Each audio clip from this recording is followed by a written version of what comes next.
भाग लेने के लिए मंगलाचरण करते हैं। ओम अज्ञानतिमिरान्धस्य ज्ञानाञ्जनशलाकया चक्षुन्मीलितं येन तस्मै श्रीगुरुवे नमः। श्रीचैतन्यमनोभीष्टं स्थापितं येन भूतले स्वयं रूपकदा मह्यं ददाति स्वपदान्तिकम्। वन्देऽहं श्रीगुरु श्रीयुतपदकमलं श्रीगुरु वैष्णवांश च श्रीरूपं साग्रजातं सहगण रघुनाथं वितं तं सजीवं स्वाद्वैतं सावधूतं परिजं सहितं कृष्ण चैतन्य देवं श्री राधा कृष्ण पादान सहगण ललिता श्री विशाखा वेदांत च नम ओम विष्णु पादाय कृष्ण प्रेष्ठाय भूतले श्रीमते भक्ति वेदांत स्वामी इति नामने नमस्ते सारस्वती देवे गौरवाणी प्रचारिणे निर्विशेष शून्यवादी पाश्चात्य देश तारिणे वाञ्छा कल्पतरुभ्यश्च कृपा सिन्धुभ्येव च पतितानां पावनेभ्यो वैष्णवेभ्यो नमो नमः। नमो महावदान्याय कृष्ण प्रेम प्रदायते कृष्णाय कृष्ण चैतन्य नामने गौरत्विषे नमः। हे कृष्ण करुणा सिंधु दीन बंधु जगतपते गोपेश गोपिका कांत राधा कांत नमस्तुते। तप्त कांचन गौरांगी राधे बिंदाबिनेश्वरी वृषभानुसुते देवी प्रणमामि हरिप्रिये। नीलांचल निवासाय नित्याय परमात्मने बलभद्र सुभद्रायां जगन्नाथाय ते नमः। जय श्री कृष्ण चैतन्य प्रभु नित्यानंद श्री अद्वैत गदाधर श्रीवासादि गौर भक्तबिंद मुखम करोति वाचालम पंगुलंगे गिर यत्कृपातमहं वन्दे श्री गुरुमदीनतारिणं परमानंद माधवम श्री चैतन्येश्वरम। हरे कृष्ण कृष्ण कृष्ण हरे हरे हरे राम राम राम हरे। श्री श्री मंगलाचरण की जय, शिला प्रभुपाद की जय। हरे कृष्णा। आज के इस चेतन चर्चा में सभी भक्तों का हार्दिक स्वागत है। सभी भक्तों के चरणों में मेरा सादर दंडवत प्रणाम है। राधा माधव रोधा गोविंद परम गुरु वैष्णव आचार्य की असीम कृपा से हम सब भक्त लोग मिलकर के कई दिनों से चेतन चरितामृत जो कि एक महान ग्रंथ है उसके ऊपर चर्चा कर पा रहे हैं। बहुत ही भगवान की विशेष क्या है कि जो हम लोगों ने आदि लीला समाप्त किया जिसमें 17 अध्याय हैं और एक अध्याय से 7 अध्याय के अंदर में पूरा चैतन्य तत्व नित्यानंद तत्व अद्वैताचार्य पंच तत्व के बारे में हम लोगों ने बहुत डीपली स्टडी किया 14 मंगलाचरण श्लोक के माध्यम से। उसके बाद में शाखाओं के बारे में किया, चैतन्य शाखा नित्य शाखा गदाधर अद्वैताचार्य शाखा के बारे में। उसके बाद में 13वें अध्याय से 17 अध्याय तक बहुत संक्षेप में हमने चैतन्य महाप्रभु के संन्यास के पहले की लीलाओं का वर्णन सुना, जिसका विस्तार में वर्णन चैतन्य भागवत में वृंदावन दास ठाकुर ने किया है, जो किसके पुत्र हैं, श्रीवास के जो भतीजे उसके नारायणी के पुत्र हैं। बहुत दिव्य हमने किया है। और उसके बाद में हमने अब मध्य लीला शुरू किया है। टोटल चेतन चरितामृत में कितने श्लोक हैं? 11,519 11,519 श्लोक है। टोटल चैप्टर्स कितने हैं? 62। आदि लीला में 17, मध्य लीला में 25 और अंत लीला में 20 अध्याय है। और ये जो मध्य लीला हमने शुरू किया है, कितने अध्याय हैं? 25। लेकिन चैतन्य महाप्रभु के पूरे संन्यास के बाद की कौन सी 6 साल की केवल लीला है। 6 साल की लीला में 25 अध्याय हैं। ये बहुत ध्यान से, क्योंकि इसके अंदर चैतन्य महाप्रभु ने परम भक्तों के माध्यम से जो तत्व हम लोगों ने आदि लीला में पढ़ा है, उसी तत्व को उन्होंने अलग अलग भक्तों के माध्यम से बताया है। सबसे पहले सार्वभौम प्रभु है, उसके बाद में रामानंद से मिलेंगे साउथ इंडिया में, उसके बाद में रूप गोस्वामी, सनातन गोस्वामी और प्रकाशानंद सरस्वती, इनके माध्यम से पूरे तत्व को भगवान ने यहाँ उजागर किया। और यहाँ पर भी भगवान की लीला, जिससे अद्भुत कर्मणाम कृष्ण लीला में कहते हैं, वही चीज यहाँ पर है। संन्यास के पहले भगवान सबसे पहले किस भक्त से मिले हैं? एक एक चीज वो याद रखना है। बांग्लादेश जाने का बहाना रहता है, तपन मिश्रा से मिलते हैं, वही तपन मिश्रा जिनके पुत्र हुए रघुनाथ भट्ट गोस्वामी। ये याद रखना। तो अब भगवान दूसरी लीला किया है कि कैसे वो सन्यास लेंगे। गोपी गोपी कह के पुकारते हैं, लोग उनकी भर्त्सना करते हैं। भगवान कहते हैं अरे मेरी भर्त्सना करेंगे तो ये नरक में जाएंगे। तुरंत भगवान ने डिसाइड किया कि मुझे सन्यास लेना है। ये तो एक बहाना है, ये तो लीला है, भगवान को सन्यास लेना है। भगवान सन्यास ले चुके हैं। मध्य लीला में हम प्रवेश कर चुके हैं। मध्य लीला में हमने संक्षेप में पढ़ा था और अभी हम जो पहले 2 अध्याय पढ़ रहे हैं, ये पूरी मध्य लीला माने पूरे 25 अध्याय का प्लस अंत लीला जिसमें 20 अध्याय है उसके, और पूरी भगवान के 18 वर्ष बचे हैं। अंत लीला में कितने? 18 वर्ष, मध्य लीला में 6 वर्ष, टोटल मिलाकर 24 वर्ष भगवान के हैं संन्यास के बाद की लीला। तो ये पहले 2 अध्याय के अंदर में चैतन्य महाप्रभु के प्रथम 6 वर्ष जो मध्य लीला है जिसमें 25 अध्याय है उसका संक्षेप में वर्णन है, प्लस जो 18 अध्याय अंत लीला के प्रथम जो 6 साल का उसका वर्णन है। अर्थात पहले दूसरे अध्याय के अंदर में मध्य लीला और अंत लीला के बीच का संक्षेप। इसलिए इसको हम लोग बहुत फास्ट चलेंगे। बोले प्रभु फास्ट का, जहां तत्व की बात आएगी हम चर्चा करेंगे। तो मध्य लीला का हमने चर्चा किया था। प्रथम 2 अध्याय में मध्य लीला एवं चैतन्य महाप्रभु के अंत लीला के प्रथम 6 वर्ष की लीला का संक्षेप में वर्णन है। तीसरे से 6वें अध्याय के अंदर में भगवान नवद्वीप से वृंदावन जो पहुंचे वृंदावन से सॉरी ये पूरी पहुंचते हैं, नॉट वृंदावन, नवद्वीप से पूरी जो पहुंचते हैं, नवद्वीप से पूरी पहुंचते उसका वर्णन है तीसरे से लेकर 6वें अध्याय। फिर पुरी से भगवान साउथ इंडियन में टूर में जाते हैं, उसका वर्णन है 7वें से 10वें अध्याय के अंदर। उसके बाद में भगवान साउथ इंडिया से वापस आते हैं, भक्त लोग आते हैं महाप्रभु से मिलने के लिए। भगवान सुंदर सुंदर रथ यात्रा गुंडीचा मत की लीला करते हैं, उसका वर्णन है 11 से 15 अध्याय में। अब उसके बाद में भगवान वापस इस प्रथम प्रयास करेंगे वृंदावन जाने का। देखिए वर्ड यूज करें अपने, दूसरा प्रयास, सॉरी दूसरा प्रयास। पहला प्रयास कब था? जैसे ही संन्यास लिया उन्होंने, मैं तो वृंदावन जाऊंगा। लेकिन वो तो अंतर्यामी है, वो जानते हैं प्लानिंग।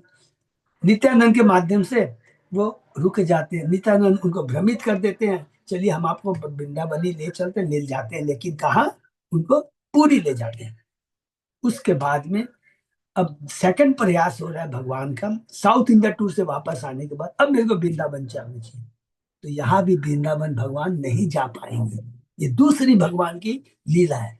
भगवान जानबूझ के बंगाल होकर के वृंदावन जाना चाहते हैं। किस पर कृपा करना चाहते हैं?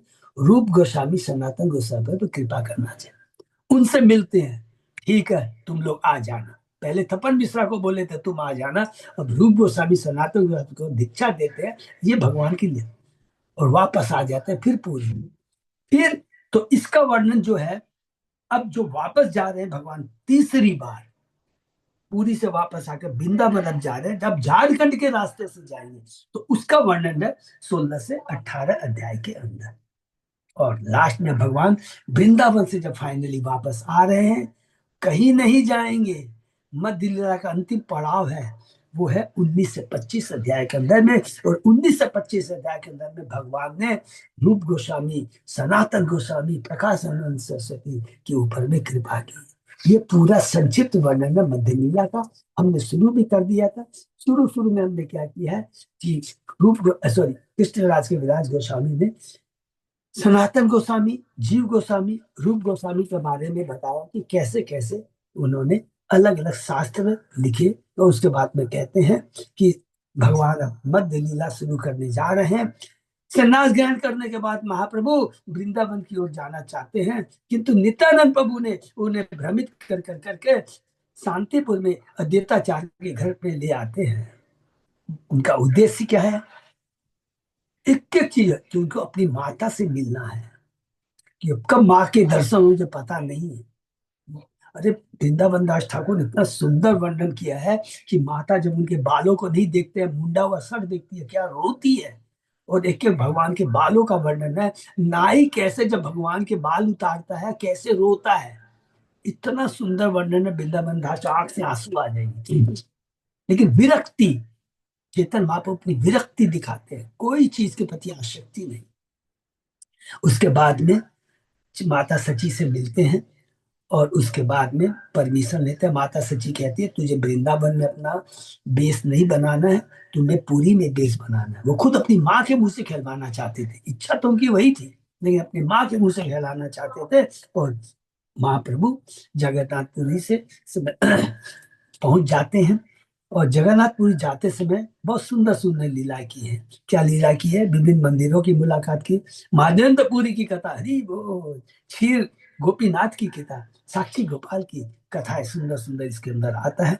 उसके बाद में महाप्रभु का संन्यास धंधा तोड़ देते हैं नित्यानंद। क्योंकि क्यों तोड़ देते हैं? थोड़ा थोड़ा एकदम कोई भी पूछेगा पर्चा, जानबूझ के भगवान को लीला करना है। क्या लीला करना है? अब नित्यानंद मेरे संग कोई नहीं जाएगा, साथ में अकेला जाऊंगा। अकेला जाने का उद्देश्य क्या है?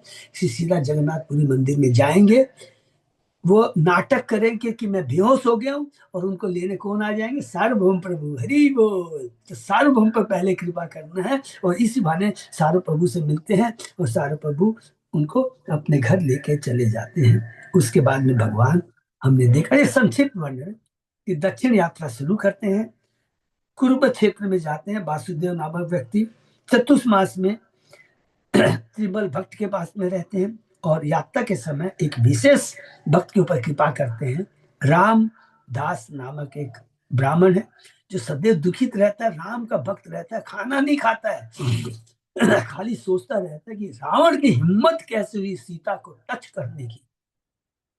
अरे भगवान इस लीला के माध्यम से, देखिए हम लोग डिटेल में पढ़ेंगे, लेकिन जहां जहां तक इसको याद करेंगे, किसी ब्रह्मांड में किसी की ताकत है भगवान की दिव्य शक्ति को, परम शक्ति को टच कर सके, तो भगवान कुर्म पुराण से बताते हैं उस ब्राह्मण को वापस आकर के कि हे मेरे प्रिय भक्त, जो रावण ने सीता का अपहरण किया था, वो मायावी सीता थी, छाया सीता थी, सीता थी, किसी की ताकत ने उसको टच कर लिया। उसके बाद में भगवान और आगे बढ़ते हैं। ब्रह्म संहिता, कृष्ण कर्णावृत जो मुख्य ग्रंथ है, उनको उन्होंने प्राप्त किया। अब वापस चले आते हैं भगवान, साउथ इंडिया से वापस आते हैं। रामानंद राय से मिला, सब डिटेल में नहीं, संक्षेप में लिखा है। उसके बाद भगवान वापस आ जाते हैं। आने के बाद में क्या करते हैं? अभी 6 साल भगवान के कंप्लीट हो चुके हैं, पूरी मध्य लीला, सॉरी, कि आधा कंप्लीट हो चुका है। अब फिर भगवान वापस आ गए हैं, अब क्या करेंगे? अब भगवान क्या करेंगे? रथ यात्रा, स्नान यात्रा, गुंडीचा मंदिर की लीला का बहुत सुंदर वर्णन हुआ है, जो कि हमने पढ़ा 11 से 15 अध्याय के अंदर में होगा। और उसके बाद में अब भगवान वृंदावन जाने की तैयारी करेंगे। सेकंड टाइम नहीं पहुंच पाएंगे, कुलिया ग्राम में पहुंच जाते हैं, राम केली में पहुंच जाते हैं। किससे मिलेंगे? वो रूप गोस्वामी, रूप गोस्वामी, और अभी आया नहीं है वर्णन है, तो इसलिए हम इतना आगे नहीं जाते। अभी तक हमने यही पढ़ा है कि अब महाप्रभु वृंदावन जाने की तैयारी कर रहे हैं, और बंगाल से होके जा रहे हैं। तो बंगाल से होके भी जाने का दो कारण था। पहला कारण तो हमने बता दिया, रूप गोस्वामी से मिलना है। लेकिन यहाँ पर अभी तक हमने जो पढ़ा है संक्षेप में, गोपाल चप्पल के ऊपर कृपा करनी थी, जिसने श्रीवास के चरणों में अपराध किया था। और भगवान जैसे ही बंगाल से निकलते हैं, गोपाल चापल पर कृपा करते हैं, और एक नरसिंह ब्रह्मचारी, वो सुंदर उसकी लीला है। उसके बारे में हम लोग शायद वही चर्चा कर रहे थे, मेरे को एग्जैक्ट याद नहीं है, नहीं तो उसके आगे क्या लीला है संक्षेप में याद रखिए। थोड़ा फास्ट हम लोग चलेंगे क्योंकि पूरा संक्षेप में है। तो हम लोग शुरू करते हैं। ओम नमो भगवते वासुदेवाय, ओम नमो भगवते वासुदेवाय, ओम नमो भगवते वासुदेवाय। हरि बोल। चेतन चैतन्य मध्य लीला श्लोक अध्याय 1 श्लोक नंबर 157, बहुत बहुत धन्यवाद। एग्जैक्ट वही है, ठीक है। तो अब भगवान निकल गए हैं, कहाँ से? पूरी से निकले हैं, कहाँ के लिए? वृंदावन के लिए निकले हैं। कौन सा रास्ता है? बंगाल से होकर के जाएंगे। तो उसमें हम लोग पढ़ते हैं, पते दुई दिके पुष्प बकुले श्रेणी, मध्य मध्य दुई पासे दिव्य पुष्करणी।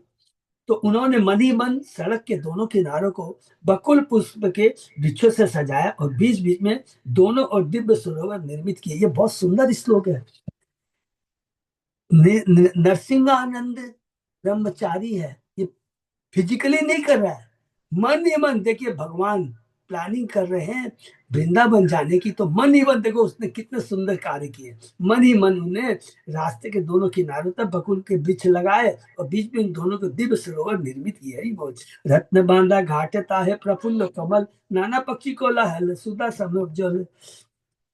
इन सरोवरों में स्नान करने के घाट रत्नों से बने थे, जिनमें कमल के फूल खिले थे, तरह तरह के पक्षी चहक रहे थे और सरोवर का जल अमृत के समान था।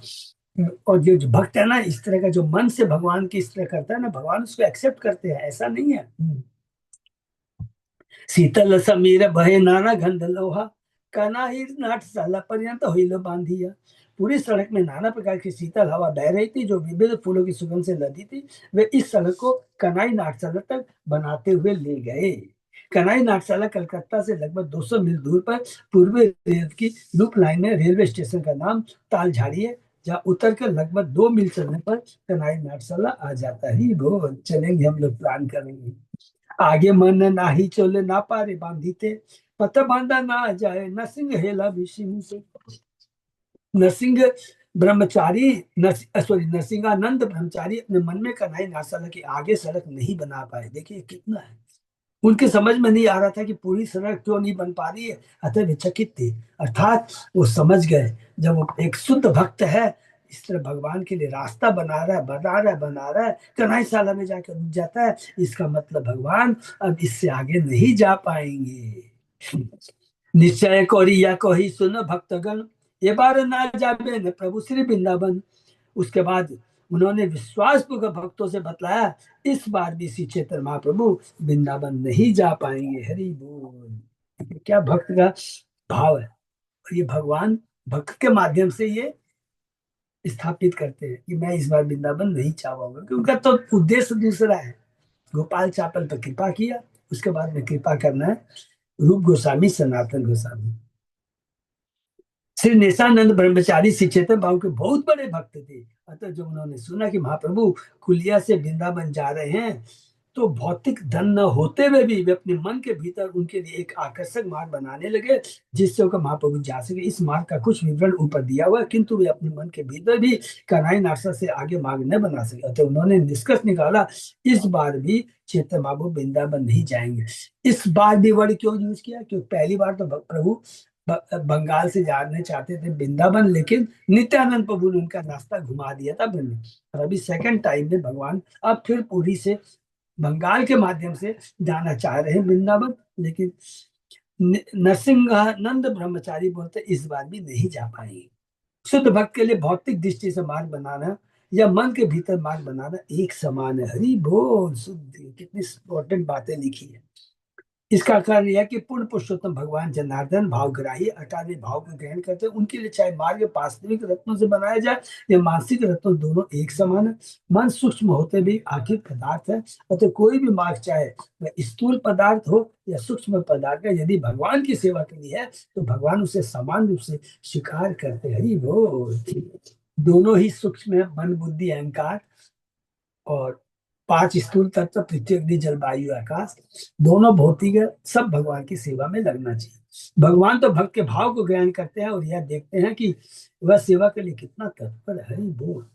भक्त को छूटी भक्त को छूट रहती है कि वह चाहे स्थूल पदार्थ से या सूक्ष्म पदार्थ से भगवान की सेवा करे। महत्वपूर्ण बात तो यह होती है कि यह सेवा पूर्ण पुरुषोत्तम भगवान से संबंधित हो। इसकी पुष्टि भगवद गीता में प्रथम पुष्पम फलम तोयम यो में भक्ति अप्रत्यति तद है भक्तोपस्मानी प्रेतात्मने। यदि कोई मुझे प्रेम तथा भक्ति पूर्वक एक पत्ती फूल फल या जल अर्पित करता है तो मैं उसे स्वीकार करता हूँ। असली वस्तु भक्ति है। हरि बोल।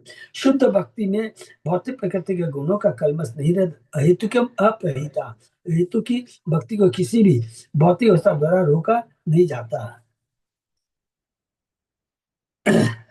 इसका अर्थ यह है कि मनुष्य को पूर्ण पुरुषोत्तम भगवान की सेवा करने के लिए धनवान होना आवश्यक नहीं है, केवल भाव की दरकार है। गरीब से गरीब व्यक्ति भी शुद्ध भक्ति से युक्त होने पर उसी तरह से भगवान की सेवा कर सकता है। यदि कोई निम्न अभिलाषा नहीं है तो भक्ति को किसी भी भौतिक चीज से रोकी नहीं जा सकती है। हरि बोल। निम्न अभिलाष माने कोई भौतिक इच्छा नहीं है तो कोई भी भक्त कोई भी चीज रोक नहीं सकती है, कोई भी।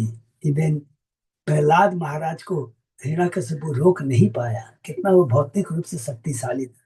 तो भगवान की भक्ति कभी नहीं। जिस प्रकार नदियां हैं, जब वो समुद्र की तरफ जाती है तो उसके जीवन में, नदियों के रास्ते में कितने रोड़े आते हैं, पत्थर आते हैं, लेकिन नदी बहना बंद नहीं कर देती है। उसका तो लक्ष्य है समुद्र में जाना, और वो सक्सेस होती है। इसी तरह भगवान का भक्त है। खाना ही नाटशाला होते आसिब फेरिया, जानी बे पश्चात कही निश्चय कोरिया। नरसिंहानंद भंसाली का महाप्रभु का नाई नाश्ता तक जाएंगे और पुनः लौट आएंगे, इससे तुम बाद में जानोगे कि तुम्हें अभी बड़े ही विश्वास के साथ कह रहा हूँ। ये भक्त कह रहा है, क्योंकि अंदर से भक्त भगवान के बीच में प्लानिंग चल रही है।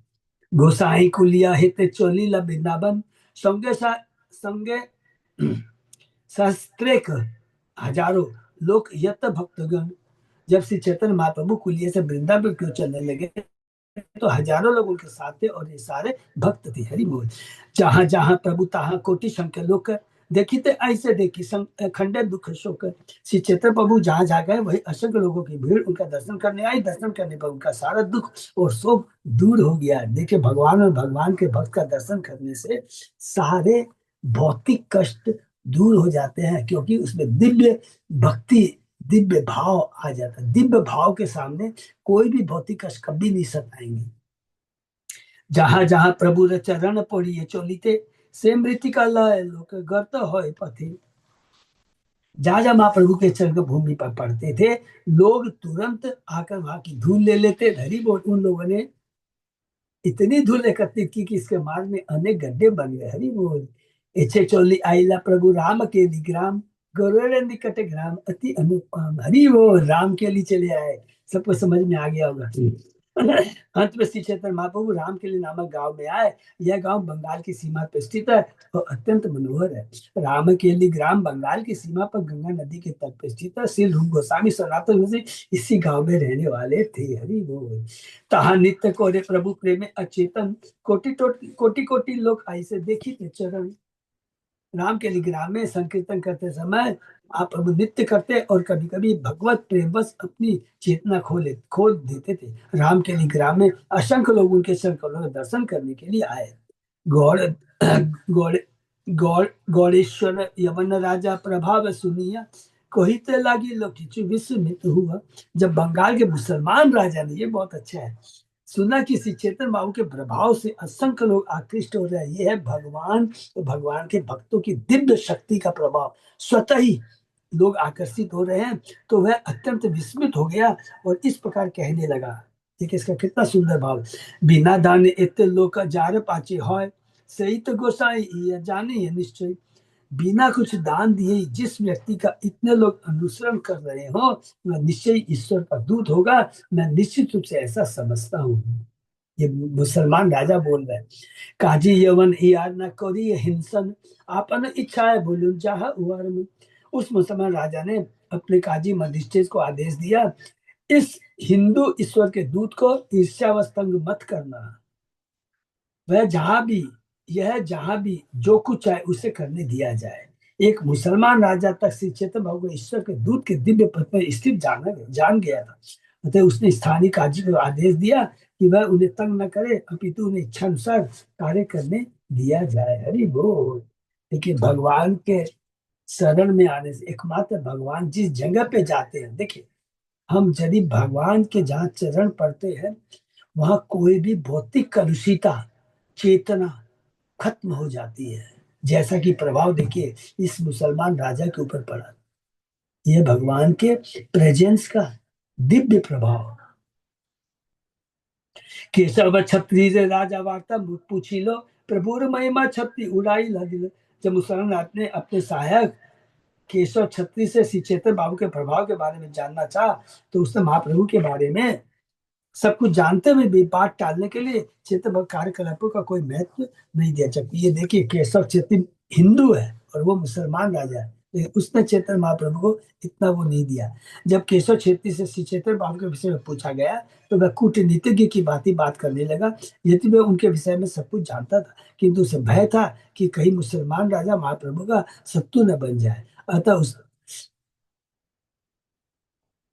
हो अच्छा, उसे भय था कि मुसलमान राजा महाप्रभु का शत्रु न बन जाए। अतः उसने महाप्रभु के कार्य को कोई प्रधानता नहीं दी, जिससे उसने उन्हें एक समान व्यक्ति समझ कर किसी प्रकार का कष्ट न पहुंचाए। हरि बोल।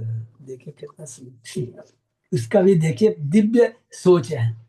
भिखारी सन्यासी को रे तीर्थ पर्यटन तारे देखी बारे आई से दुई चारि जन।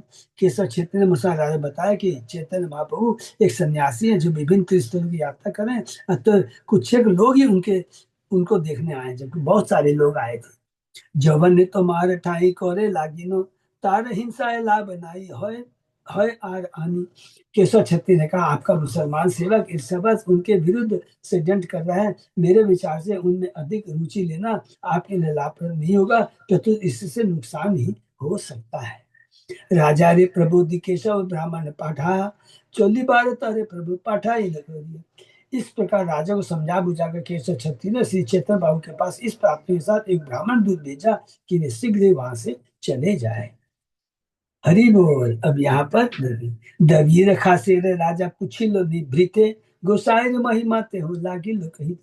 राजा ने एकांत में, देखिए बहुत इंपॉर्टेंट, राजा ने, मुसलमान राजा ने एकांत में दबीर खास कौन है, रूप गोस्वामी से पूछताछ की। तो वे महाप्रभु की महिमाओं का वर्णन करने लगे। देखिए मिले नहीं अभी तक, वर्णन करने लगे। जे तुम्हारे राज्य दिल जे तुम्हारे गोसाहा तुम्हारे देश है तुम्हारे भाग्य जन्मी ला आसिया। श्री रूप गोस्वामी ने कहा जिस पूर्ण पुरुषोत्तम भगवान ने आपको यह राज्य दिया है और उन्हें आप ईश्वर के दूत के रूप में स्वीकार करते हैं, उन्होंने आपके सौभाग्य से आपके देश में जन्म लिया है। हरि बोल।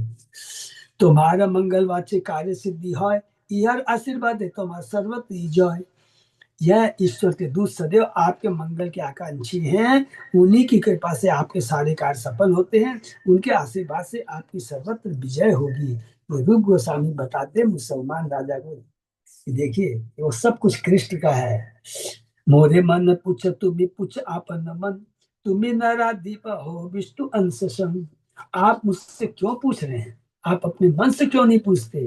आप जनता के राजा होने के कारण पूर्ण पुस्तक भगवान के प्रतिनिधि है, अतः आप इसे मुझसे अधिक अच्छी तरह समझ सकते हैं कि राजा को तो भगवान के बारे में जानना चाहिए। तुम्हारे चित्ते चैतन्य कैसे हो ज्ञान, तुम्हारे चित्ते यही जयी लय सही ते प्रमाण। इस प्रकार ऋषि रूप गोस्वामी ने राजा को बताया कि उसका मन श्री चैतन्य बाबू को जानने का एक साधन है। उन्होंने राजा को विश्वास दिलाया कि उसके मन में जो भी आए उसे ही प्रणाम माने। राजा कहे सुन मोर मन जय लय, साक्षात ईश्वर नाही का संशय। राजा ने उत्तर दिया मैं श्री चैतन्य महाप्रभु को पूर्ण पुरुषोत्तम भगवान मानता हूँ, इसमें कोई संदेह नहीं है। कहते को ही राजा गेला निज अभ्यंतरे, तबे दबीरे खास आएला अपना रे घरे। रूप गोस्वामी के साथ इस बातचीत के बाद राजा अपने अंतपुर में चला गया। तब रूप गोस्वामी जो इस समय दबीर खास कहलाते थे भी अपने घर लौट गए। एक राजा निश्चित रूप से पूर्ण पुरुष भगवान का प्रतिनिधि होता है। भगवद गीता में कहा सर्वलोक महेश्वर, पूर्ण पुरुष भगवान सभी ग्रहों के मालिक है। प्रत्येक घर में कोई ना कोई शासक या राजा होना चाहिए। ऐसे व्यक्ति को भगवान विष्णु का प्रतिनिधि माना जाता है। उसे भगवान की ओर से सभी लोगों के हितों को ध्यान में रखना चाहिए। इसलिए परमात्मा रूप में भगवान विष्णु राजा को बुद्धि प्रदान करते हैं, जिससे वह सरकारी कामकाज संपन्न कर सके। अतः श्री रूप गोस्वामी ने राजा से पूछा कि उसके मन में श्री चैतन्य बाबू के प्रति कैसा भाव है। और यह संकेत किया कि राजा जो भी उनके विषय में सोच रहा था वह ठीक था। क्या सोच रहा था राजा कि वो भगवान है चैतन्य बाबू। घोरे आसी दुई भाई जुको तिकोरिया, प्रभु देखी बारे चले वेश लुकाया। अपने घर लौट आने के बाद दबीर खास तथा उनके भाई ने सकत ली तथा उनके भाई ने पर्याप्त विचार के बाद महाप्रभु से भेष बदलकर मिलने का निर्णय किया। साकर मलिक और दबीर खास। अर्धरात्रे दुई भाई आयला प्रभु स्थाने, प्रथमे मिलिला नित्यानंद हरिदास। इस प्रकार जबीर खास तथा साकर मलिक दोनों भाई आधी रात को भेष बदलकर श्री चैतन्य बाबू का दर्शन करने गए। सर्वप्रथम वे नित्यानंद प्रभु तथा हरिदास ठाकुर से मिले। तारा दुई जन जन आइला प्रभु ने गोचरे, रूप साकर मल्लिक आइला तो माँ देखी बारे। श्री नेता प्रभु तथा हरिदास ठाकुर ने श्री चेतन महाप्रभु को बताया कि ये दो भक्त श्री रूप तथा सनातन उनका दर्शन करने के लिए आए। भगवान तो अंतर्यामी सब जानते हैं, यही तो उनका उद्देश्य है आने का, बंगाल के थ्रू वृंदावन जाने का।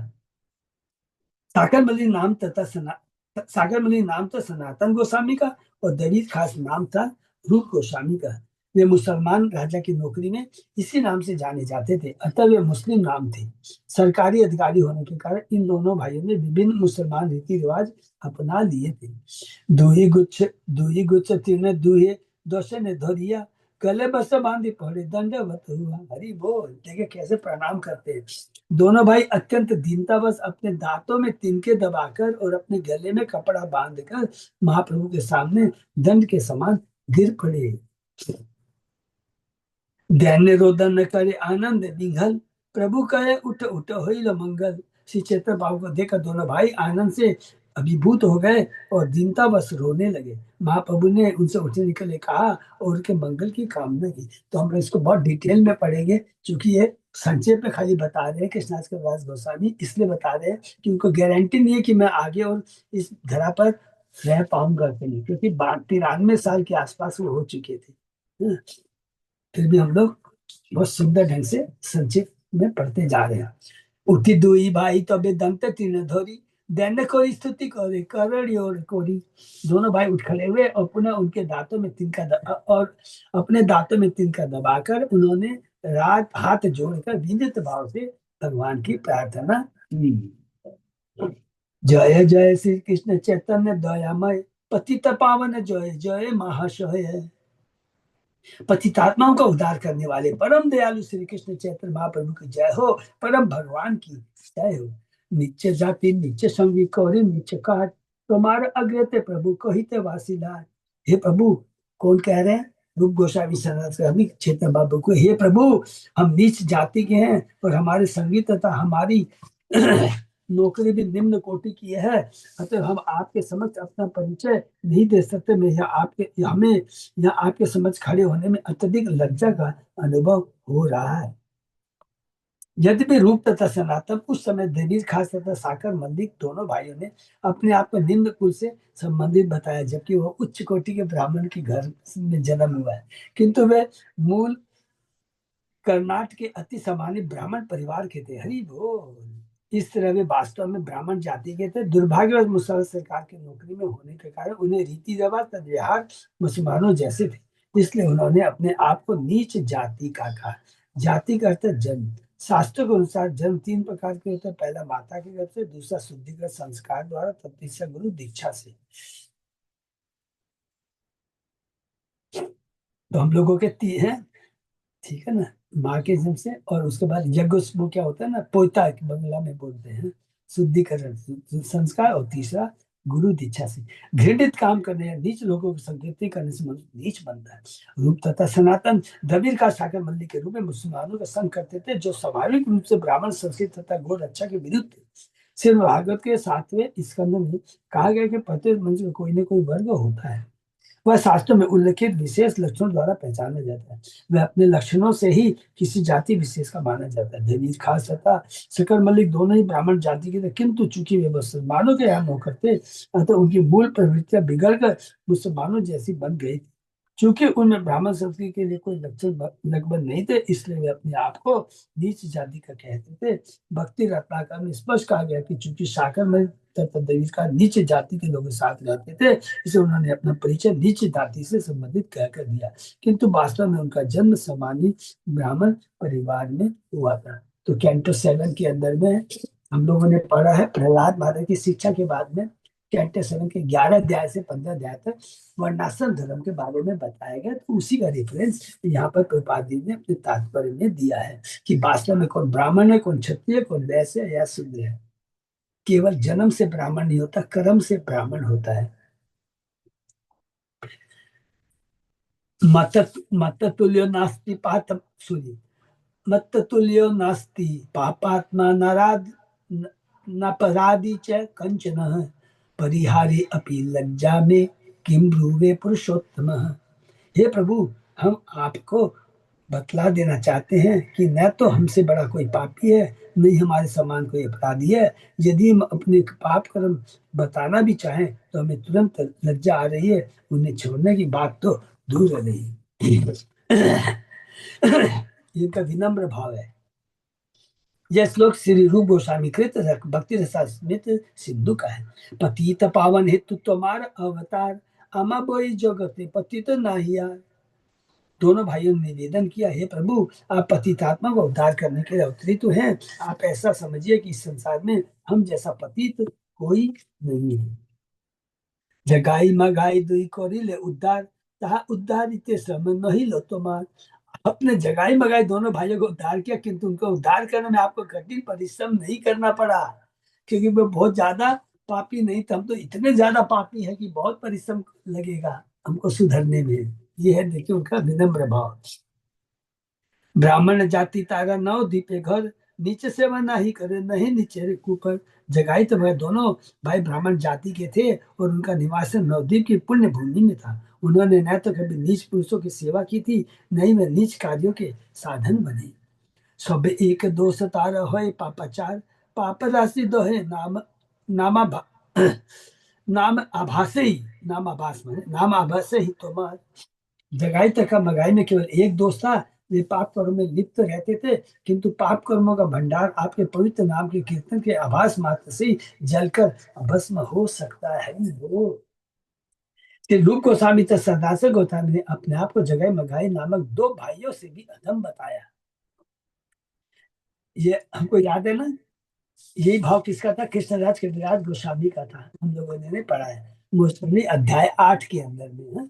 अध्याय 8 में कि इन्होंने ये शास्त्र क्यों लिखा, आदि लीला के।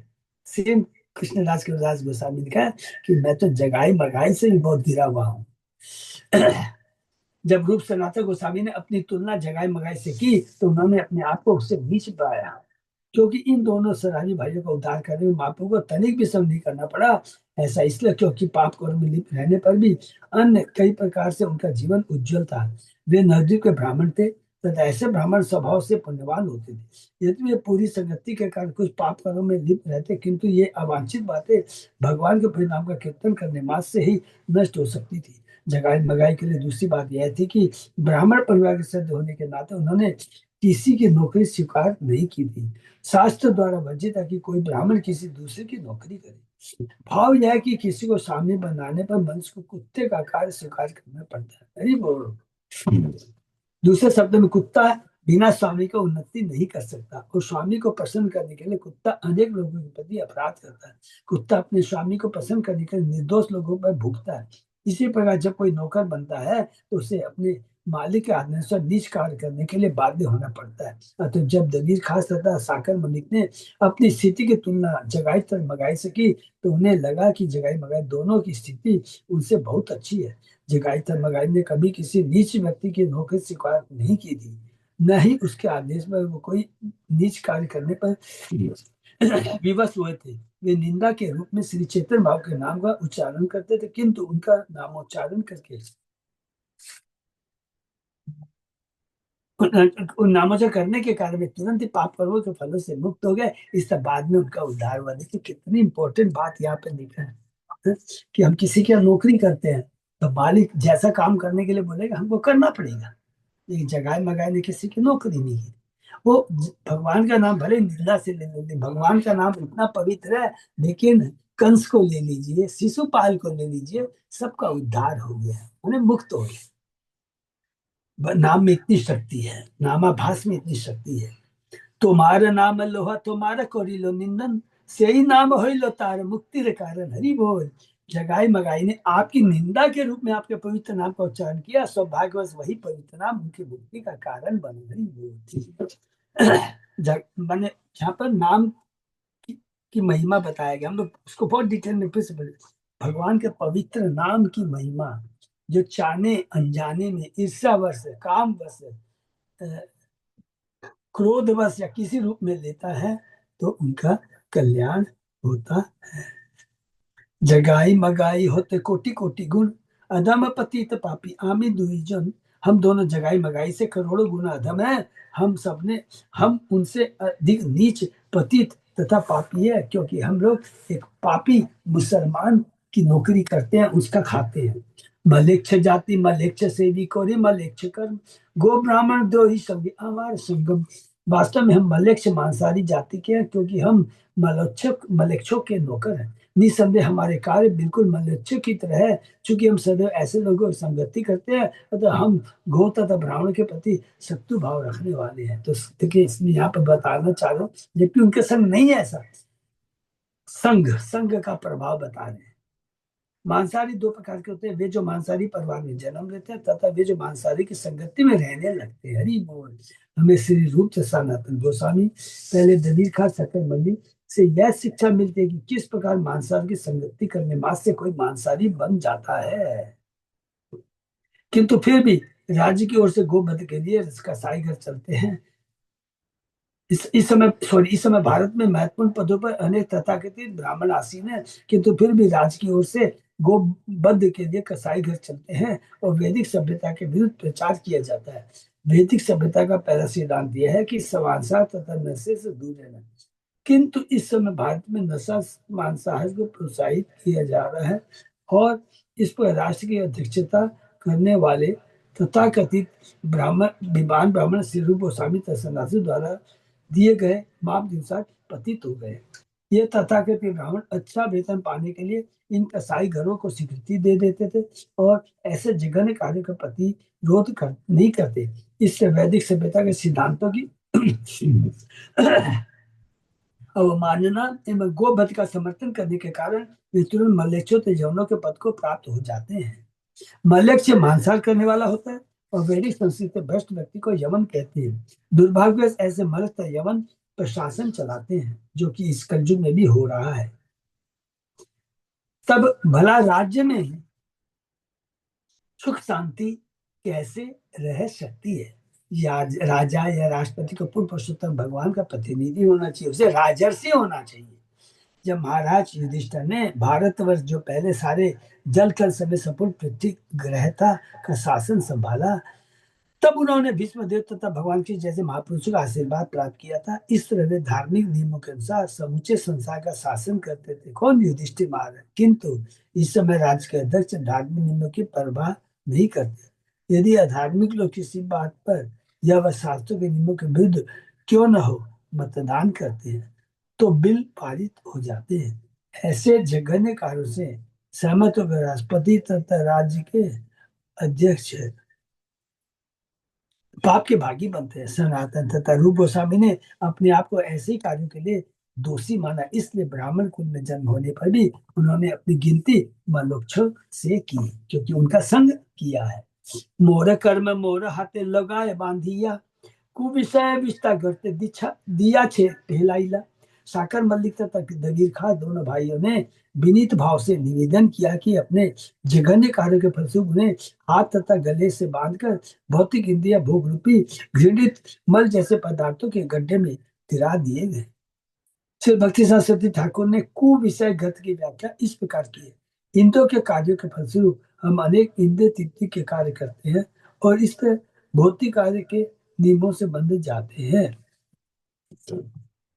यह बंधन विषय कहलाता है। जब इंद्रिय तृप्ति के कार्य धर्मानुसार संपन्न होते हैं तो वे सुविषय कहलाते हैं। सुशब्द करता अच्छा तथा विषय का अर्थ है इंद्रिय विषय। जब इंद्रिय तृप्ति के कार्य पाप में अवस्थाओं में संपन्न किए जाते हैं तो वह कुविषय कहलाते हैं, जो शास्त्रों में अनुमोदित है, जो शास्त्रों में अनुमोदित नहीं है। चाहे कुविषय हो या सुविषय, दोनों ही भौतिक कार्य है, इससे उनकी तुलना विष्टा या मल से की गई है। दूसरे शब्दों में ऐसे कार्य से बचना चाहिए। सुविषय तथा कुविषय से मुक्त होने के लिए मनुष्य को पुरुष तथा भगवान की दिव्य प्रेममयी सेवा में लग जाना चाहिए। तो ऐसे सबको क्लियर है? फिर भी एक लाइन में दोहराते हैं। कर्म कांड में सारे भौतिक कार्य यज्ञों के बारे में वर्णन है, हम कर सकते हैं। धर्म अर्थ जो कर्म, तो उससे क्या होता है, आदमी सभ्य बनता है कम से कम, भले भक्ति नहीं करता। लेकिन इसके विपरीत जो कुकांड, तो उनको क्या होता है, नरक में जाना पड़ता है, उनका पतन होता है, मनुष्य योनि से उनको नीची योनि में जाना पड़ता है। तो ये कम से कम, ये तो बहुत खराब है, हैं? तो जो भक्ति नहीं करता तो कम से कम कुविषय कुकर्म तो ना करे, कुकर्म तो ना करे, कम से कम सत्य कर्म तो करे, अच्छे कर्म करे। लेकिन आध्यात्मिक दृष्टि से दोनों ही बंधन का कारण है, क्योंकि दोनों ही क्षेत्र में, कोई स्वर्ग में जाएगा, कोई नरक में जाएगा, फिर ऊपर से नीचे, नीचे से ऊपर, ये चलता रहेगा। इसीलिए कृष्ण भावना की दिव्य प्रेम सेवा में लग जाना चाहिए। भक्ति के कार्य भौतिक गुणों के कर्म से मुक्त होते हैं, तो सुविषय तथा कुविषय के फलों से मुक्त होने के लिए मनुष्य को कृष्ण भावनिक ग्रहण करना चाहिए। हरि बोल। इससे मनुष्य अपने आप को कर्म से बचा सकता है। इसी संदर्भ में श्री नरोत्तम दास ठाकुर का भजन है। कर्म कांड ज्ञान कांड केवल विषय भांड, अमृत बोलिया जीव खाए, नाना योनि सदा पीरे, कदर भक्षण करे, तार जन्म अध पाते जाए। सुविषय कुविषय दोनों ही कर्म कांड के अंतर्गत आते हैं। एक अन्य कांड कार्य करने की भूमिका भी है, ज्ञान कांड, अर्थात भव बंधन से उद्धार पाने के विचार से सुविषय या कुविषय के प्रभाव के बारे में दार्शनिक चिंतन करना। ज्ञान कांड के स्तर पर मनुष्य कुविषय तथा सुविषय की वस्तुओं का परित्याग कर सकता है, किंतु यह जीवन की पूर्णता नहीं है। पूर्णता तो ज्ञान कांड तथा कर्म कांड दोनों से परे है। वो यह भक्ति के स्तर पर होती है। यदि हम कृष्ण भावनामृत में भक्ति को ग्रहण नहीं करते तो हमें इसी भौतिक संसार के भीतर रहना पड़ेगा, और ज्ञान कांड तथा कर्म कांड के प्रभाव के कारण जन्म मृत्यु के चक्र को सहना पड़ेगा। इसलिए नरोत्तम दास ठाकुर कहते हैं, नाना योनि सदा पीरे, कदर ये भक्षण करे, तार जन्म अधर पाते जाए। मनुष्य नाना योनि में भ्रमण करता है और सभी तरह की वर्जित वस्तुओं का ग्रहण करता है। इस प्रकार वह अपने अस्तित्व को बिगाड़ देता है। उसका जो अस्तित्व है, आध्यात्मिक अस्तित्व है जीवन का, मनुष्य आध्यात्मिक है, आत्मा आध्यात्मिक है, तो अपने अस्तित्व को बिगाड़ देता है। अर्थात आत्मा का कल्याण के बजाय इस भौतिक जगत में तीन गुणों से बंध कर भौतिक शरीर प्राप्त कर करके ऊपर से नीचे आते जा रहता है। कभी माँ एक बार बार बार माँ के पेट से में प्रवेश करता है, निकलता है, भौतिक जगत में रहता है, कर्म करता है, कर्म फल को भोगने के लिए पुनः माता के घर में जाता है। तो ये चक्र चलता रहता है।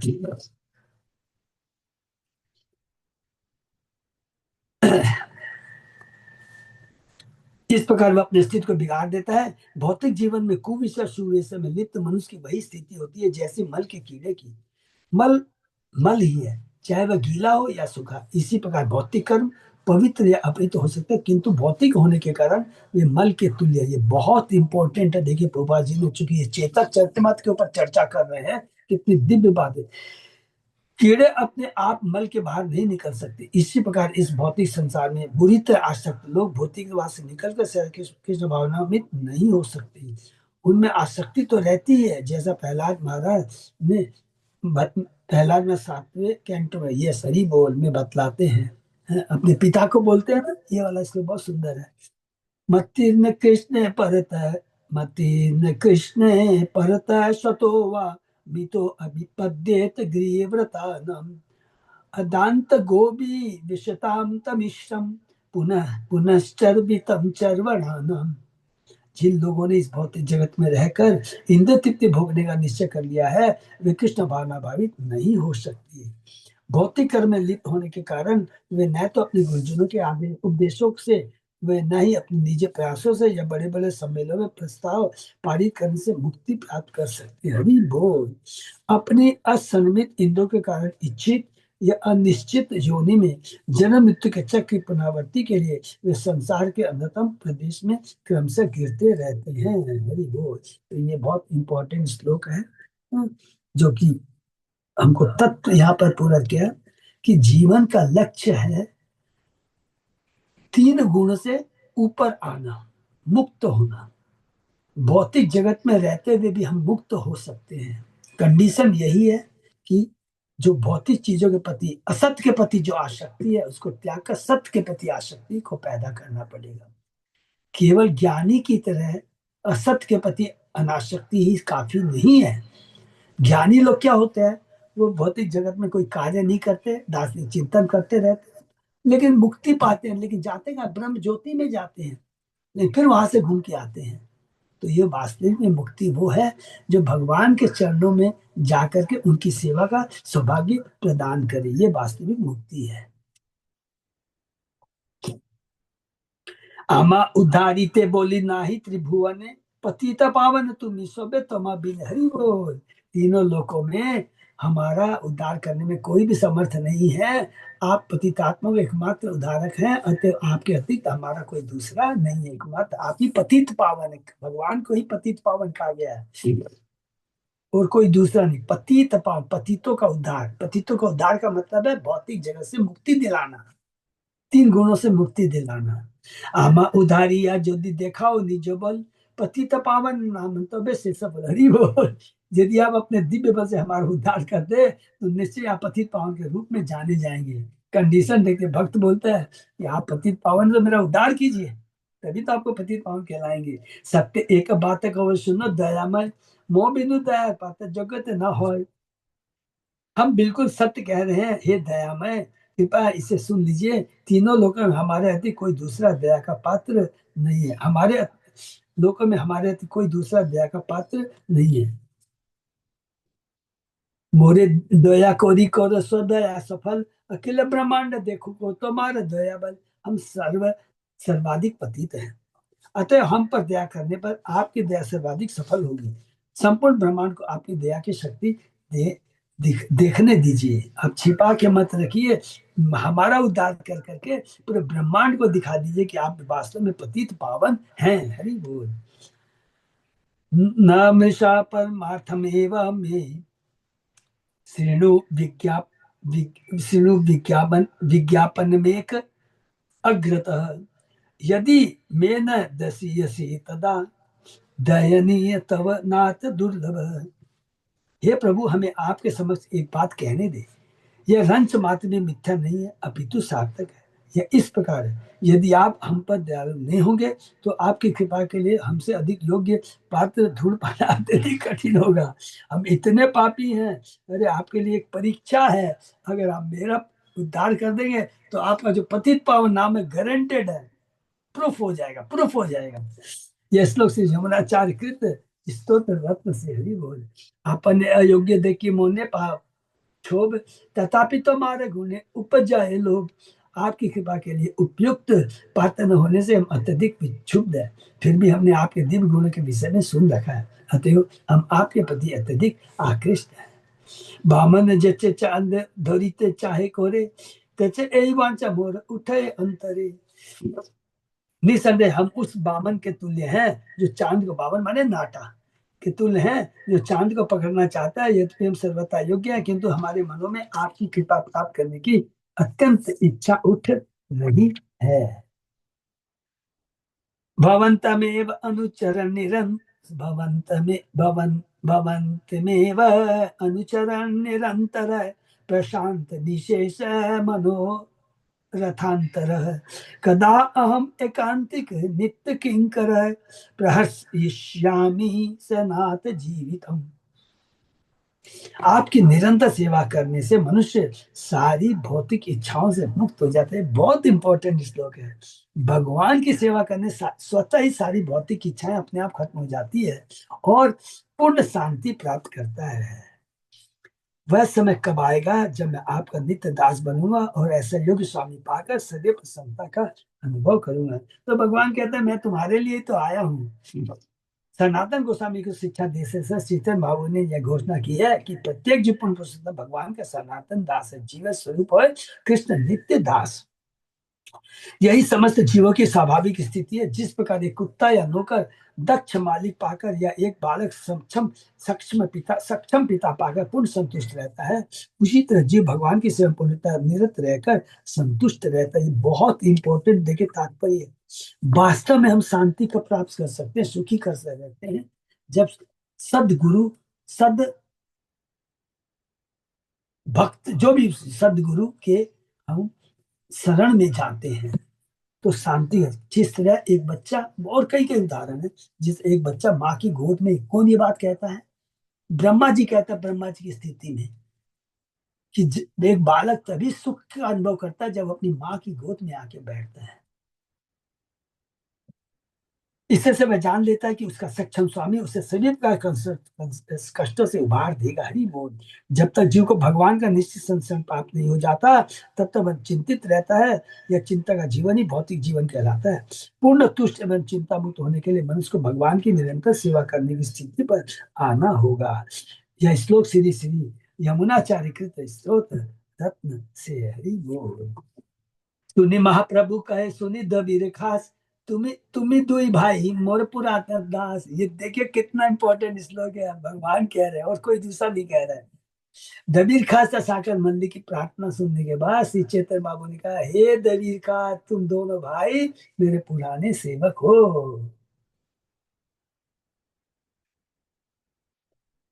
और आगे पढ़े, नेक्स्ट टाइम में करते हैं तो जिसका एंड नहीं है। अब यहाँ पर महाप्रभु इनको दीक्षा देंगे और इनका नाम रूप सनातन रखेंगे। तो हम लोग यहीं पर विराम देते हैं। ठीक है। हरे कृष्णा। तो अभी से देखिए, ब्रीफ समरी में पढ़ने से कितना आनंद आ रहा है।